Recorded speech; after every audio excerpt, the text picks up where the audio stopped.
Hello, friends. This is Jordan Hammond, owner and broker in charge of Adon Estates LLC, and owner and general contractor of Hammond Homes LLC.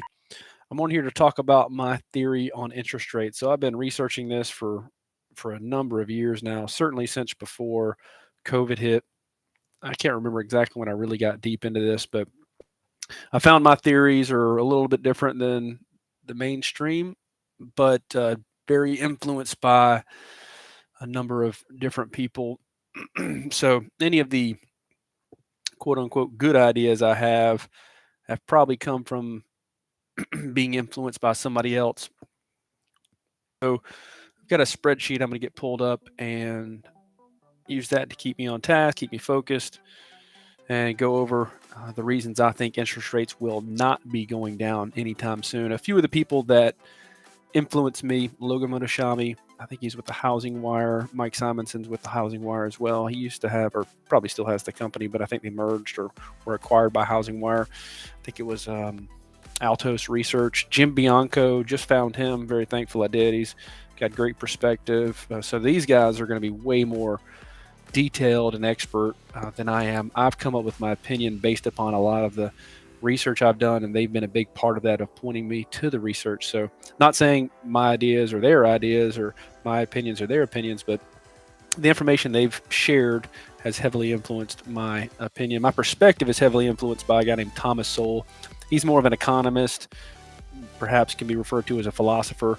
That's somebody I highly recommend. He's not active right now. I think he's pushing 100 years old, but so at Adon Estates, we help people buy and sell real estate in the upstate of South Carolina near Landrum, Campobella, Inman, Taylor's, Travelers Rest,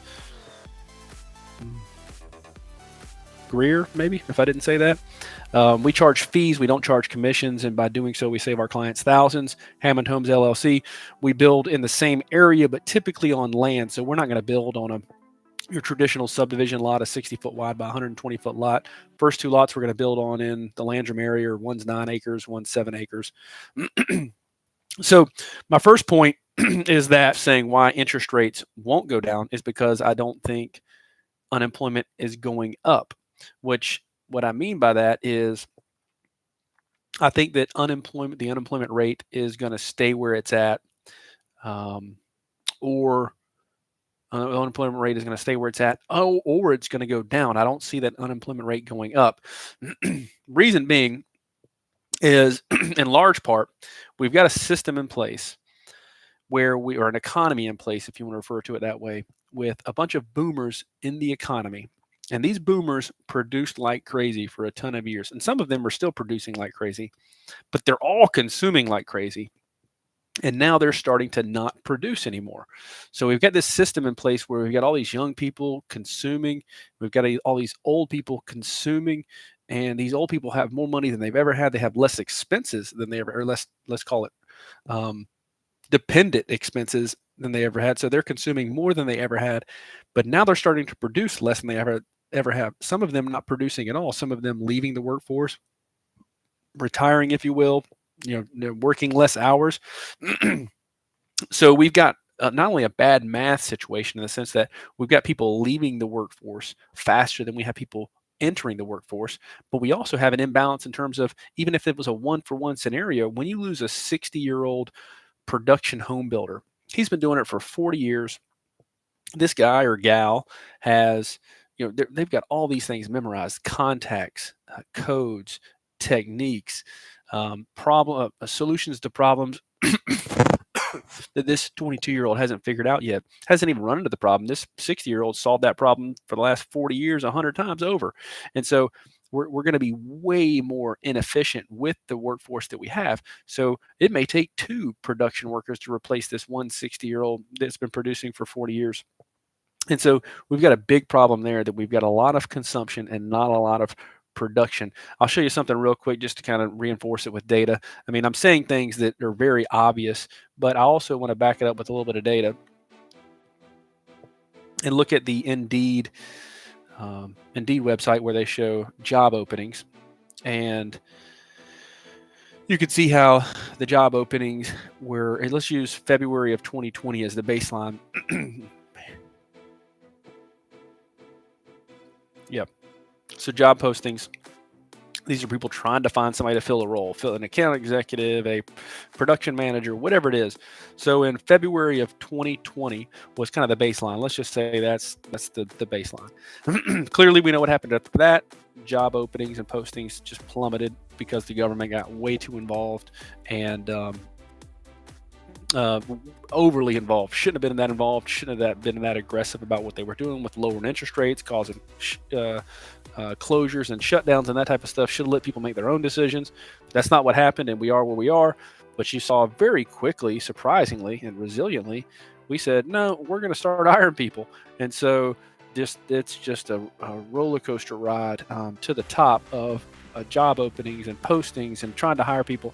And so as the job openings go up, what that's telling you is we have more jobs than we have people to work those jobs, which means your economy is too good, literally too good.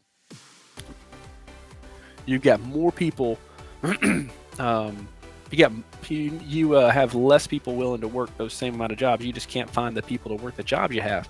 So you've got all these openings for jobs and all these postings.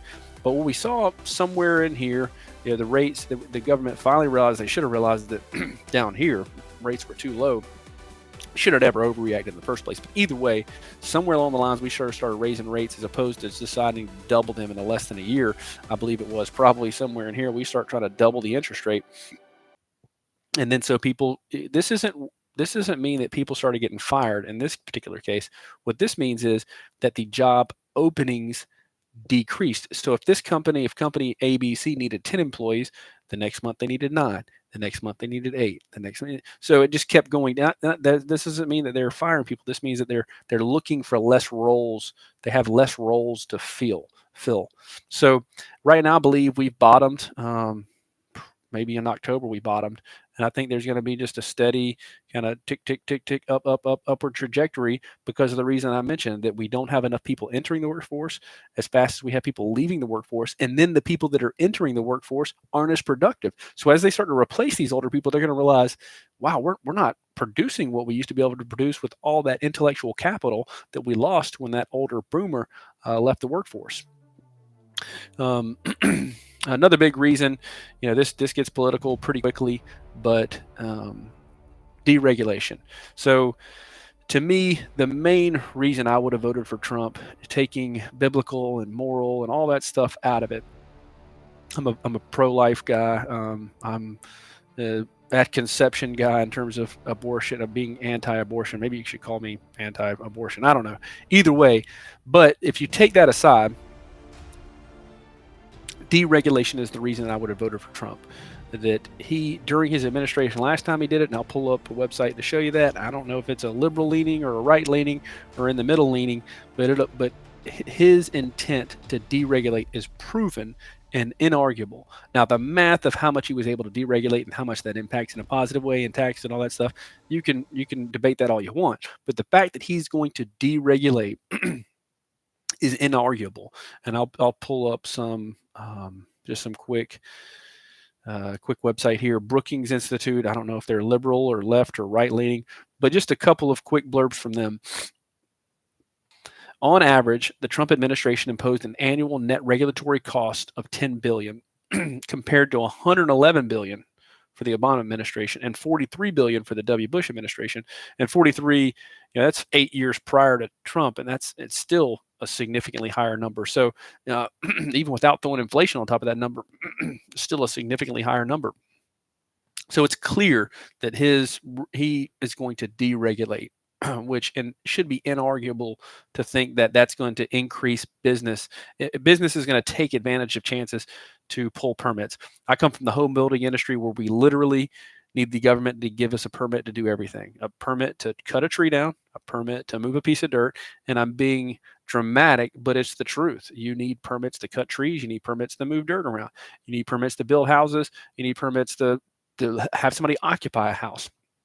And so, I'm not saying Trump's going to get rid of all those permits, but if you have a complication in a oil drilling business, and you're way more likely to get the permits you need starting in January than you were over the last 4 years. That's virtually inarguable. And if you're looking to build a Ford electric vehicle battery plant in anywhere in the United States of America, you're way more likely to get that done starting in January than you have over the last 4 years. That's inarguable. I can show you here. I mean, there's some debate about how much they tried to deregulate versus how successful they were. But what this is showing me is that Trump and his administration tried to deregulate 258 times. And according to this thing, they were successful 58 times, which means that some group, organization, progressive group, whatever movement opposed them in court. It could have been whoever it could have been, environmental groups or union groups or whoever it would have been. So he tried 258 times to deregulate and was opposed 200, according to this article here. I'll show you on the Trump administration. I'll show you a little bit of blurb from them. They had an executive order that said issue 2 deregulatory actions for every new regulatory action. So that tells you what they're prioritizing. That's deregulation. And they're showing here all the deregulation actions versus regulation actions and the savings and the cost associated with that, which they would say would be a net savings, especially compared to, they're going to say net of 144, which is 144 billion is what they would say. Now, a liberal group could argue and say, oh, well, they weren't successful in getting all that done. That's fine. Okay. But either way, you can see deregulation is a big push for the Trump administration. And so my argument is that deregulation will be a stimulus to the economy, and which is ultimately going to stimulate inflation. Could be good or bad. If it's under control, it can be perceived as good or used in a good way. If it gets out of control, it's definitely a bad thing. So upward inflation is clearly going to have a negative impact on interest rates going down, which means interest rates are probably going to have to go up to kind of offset that inflation or to keep that inflation in check, which we've seen over the last year or so. So deregulation is a big reason why I think interest rates are not going to be going down anytime soon. Investor demand and spreads are kind of two sides of the same coin. Investors with a lot of money have options. They can go to the stock market. They can go to buy big chunks of land. We've seen groups doing that. They can invest in startup companies.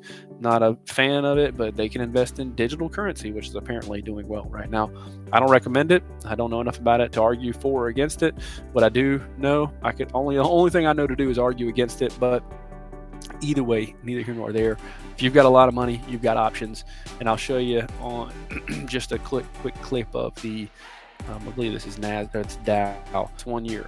So obviously up into the Dow. So I was just talking about the Dow and how over the last 5 years, it's been pretty significant up and to the right. And over the last year, pretty significant up and to the right. So these investors have options.